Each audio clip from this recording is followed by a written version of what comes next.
Hi friends, आज जो recipe हम बनाने लगे हैं वो है बहुत ही मज़ेदार और आसान बटर चिकन पास्ता। ये आप एज इट इज़ भी सर्व कर सकते हैं और पास्ता भी बना सकते हैं जो हम बनाने लगे हैं। तो चलिए अपने इंग्रेडिएंट्स की तरफ आते हैं। सबसे पहले तो मेरे पास हैं 2 मीडियम प्याज जिनको मैंने चॉप कर लिया था। फिर मेरे पास है आधी टीस्पून जिंजर पेस्ट का और फिर मेरे पास है 1 टीस्पून गार्लिक पेस्ट का। साथ मेरे पास है 3/4 कप 3/4 कप टमेटो प्यूरी के या टमेटो सॉस के, 2-3 टेबलस्पून बटर के, आधा किलो बोनलेस चिकन का जो मैंने मीडियम साइज़ की क्यूब्स में काट लिया था। साथ है मेरे पास 1 कप सावर क्रीम का, थोड़ा सा लो फैट करने के लिए मैं सावर क्रीम यूज़ कर रही हूँ। और फिर मेरे पास जाएगी इसमें 1 टेबलस्पून चीनी, आधी टीस्पून क्यूमिन सीड्स और 1 टीस्पून मेथी, जो सूखी मेथी होती है वो। तो चलिए अब अपनी स्पाइसेस की तरफ आते हैं कि इसमें जो मसाले डालेंगे उसमें मेरे पास है 1 teaspoon cumin powder, 1 teaspoon coriander powder, आधा teaspoon paprika powder. Paprika powder नहीं है तो आप अपने हिसाब से लाल मिर्चें एडजस्ट कर लें। इसमें आधी टीस्पून टर्मरिक पाउडर की, 1/8 टीस्पून सिनेमन पाउडर का, 1/8 टीस्पून कार्डमम पाउडर का। अगर आपके पास दालचीनी का पाउडर और इलायचियों का पाउडर नहीं है तो आप साबुत डाल लें और उसके बाद जब आप चिकन डालने लगेंगे तो उससे पहले आप निकाल लीजिएगा। और फिर एंड में है ये मेरे पास गरम मसाला। तो ये थे हमारे मसाले। अब चलते हैं कुकिंग की तरफ। यहाँ पे मेरे पास मेरा पैन है जिसको मैंने मीडियम हीट के ऊपर गरम कर लिया है। इसमें मैंने 1 टेबलस्पून तेल डाला है और साथ 4 टेबलस्पून मक्खन के डाले हैं। तेल इसलिए डाला है क्योंकि अगर आप खाली मक्खन को डालते हैं तो वो जलना शुरू हो जाता है बहुत जल्दी। तो अब आपका बटर मेल्ट हो रहा है। इसी टाइम पे मैं इसके अंदर अपना जिंजर और गार्लिक दोनों डाल दूंगी ताकि जो जिंजर गार्लिक का फ्लेवर है वो बहुत अच्छे से हमारे बटर के अंदर इन्फ्यूज़ हो जाए। फिर उसकी खुशबू आने लगी थी तो मैंने इसके अंदर प्याज डाल दिए। प्याज़ों को हमने बहुत ज़्यादा नहीं पकाना, बहुत ब्राउन नहीं करना, बस इनका कच्चापन दूर करना है और इसको ट्रांसलूसेंट सा करना है क्योंकि ये मज़ीद हमारी चिकन और पास्ता के साथ और कुक होंगे। तो ये देखें मेरे जो प्याज हैं वो ट्रांसलूसेंट से हो गए हैं। तो मैं इसके अंदर डालने लगी हूँ अपनी टमेटो प्यूरी को। मेरी टमेटो प्यूरी फ्रोज़न है इसलिए मैंने ज़रा पहले डाल दी है। आप इसको अच्छी तरीके से मिक्स कर लें। आपने प्याज और टमाटरों को बेसिकली साथ जो है वो थोड़ा सा भूनना है मसालों के साथ। अगर आपके पास टमेटो प्यूरी नहीं है तो आप सादे टमाटर लेके उनको भी यूज़ कर सकते हैं। उनके बीज और छिलके उतार के ब्लेंड करके डाल लें इसके अंदर। 2 से 3 टमाटर आप ले लें। फिर इसके अंदर मैं डालूँगी मसाले।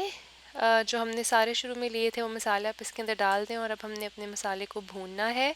अगर तो आप इसको रोटी या चावल के साथ सर्व करना चाहते हैं तो आप जब मसाला भुन जाएगा अच्छे तरीके से इसमें तो आप इसको ब्लेंड कर लीजिएगा। जैसे अब यहाँ पे आप देख रहे हैं कि इसके बबल्स बनना शुरू हो गए हैं। मैंने चिकन डाला है इसके अंदर, तो इस पॉइंट से पहले आप इसको ब्लेंड कर लें क्योंकि बटर चिकन की ग्रेवी जो है वो थोड़ी स्मूथ सी होती है। तो अब हमने अपने चिकन को फुली पकाना है इसके अंदर मसालों के साथ अच्छे तरीके से, इतना कि इसका थोड़ा सा ऑयल सेपरेट होना शुरू हो जाएगा। तो ये देखें हमारा चिकन जो है वो सारा पक गया है, सारा वाइट हो गया है। अब इसके अंदर मैं डाल रही हूँ ज़ीरा। ज़ीरा मैं इसलिए भी डाल रही हूँ क्योंकि मुझे पर्सनली ऐसा लगता है कि बटर के साथ वो फूलना ज़्यादा शुरू हो जाता है और उसका फ्लेवर इतना इन्हांस नहीं होता। अब मैं इसमें डाल रही हूँ चीनी और साथ ही मैं इसको अच्छी तरीके से मिक्स कर लूँगी। आप ये देखें कि चीनी डालने की वजह से आपकी जो ग्रेवी है वो कितनी ग्लॉसी सी हो गई है। यहाँ पे मैं इसका नमक एडजस्ट कर रही हूँ। इस पॉइंट पे वो अपना नमक चख लीजिए। और अब इसके अंदर डाल रही हूँ मैं सावर क्रीम। आप इस रेगुलर क्रीम भी डाल सकते हैं इसके अंदर। इस पॉइंट पे तकरीबन 1 कप जो मैंने आपको शुरू में बताया है वही मैंने लिया है इसके अंदर। और अब हमने अपनी ग्रेवी को अच्छे तरीके से पकाना है कि आपकी जो क्रीम है वो बहुत थिक हो जाए। अब मैं इसके अंदर डाल रही हूँ सूखी मेथी। इसको मैं अच्छे तरीके से हाथ में रब करके बारीक करके डालने लगी हूँ। तो ये चली गई हमारी मेथी इसके अंदर। अब आप इसको कुक कर लें अच्छा सा। इसका कलर काफ़ी डार्क हो जाएगा। जैसे आप ये देख रहे हैं इसका कलर भी डार्क हो गया है और अब ऑयल के बबल्स भी आना शुरू हो गए हैं बटर के और क्रीम के। तो अब मैं तकरीबन 1/3 अपना चिकन और थोड़ी सी ग्रेवी साइड पे निकाल लूँगी। ये मैं सर्व करते हुए ऊपर डालूँगी अलहदा से। आप चाहें तो एज़ इट इज़ सारी के अंदर पका सकते हैं लेकिन सर्व करते हुए ज़रा खूबसूरत लुक आती है। तो मैंने ये अपनी चिकन साइड पर रख दी है और यहाँ पे मेरे पास था पास्ता जो मैंने उबाल लिया था। 80% मैंने उबाला था। जैसे मैंने आपको चाउमीन की वीडियो में भी बताया कि आपने इतना पकाना है कि आपके दांत में हल्का सा फील हो के भी इसके अंदर कच्चापन है, तकरीबन 80%, क्योंकि इसमें पानी है और अभी ये दम पे भी पकेगा। और इस तरह आपका जो पास्ता है वो आपकी डिश का फ्लेवर सारा का सारा एब्जॉर्ब कर लेता है।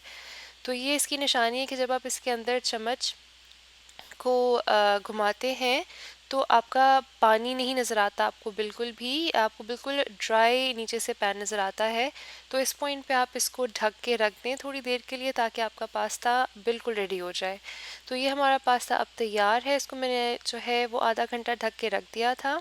अब इसको आप अपने प्लेटर में निकाल लीजिए और इसके बाद इसके ऊपर जाएगा जो हमने बचाया था चिकन, और एंड में मैं इसके ऊपर डालूँगी मज़ीद सावर क्रीम, और उसके बाद मैं साथ ही इस पे डालूँगी थोड़े से और सूखी मेथी।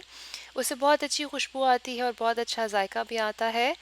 तो ये थी आज की रेसिपी। उम्मीद है आपको बहुत पसंद आई होगी। ये बच्चों को और बड़ों को बहुत पसंद आती है। आप इसको एज इट इज़ भी सर्व कर सकते हैं, लंचेस के लिए भी बहुत अच्छी है। ज़रूर ट्राई करें और मुझे बताएं कि आपको कैसी लगी। अपनी दुआओं में मुझे याद रखिएगा।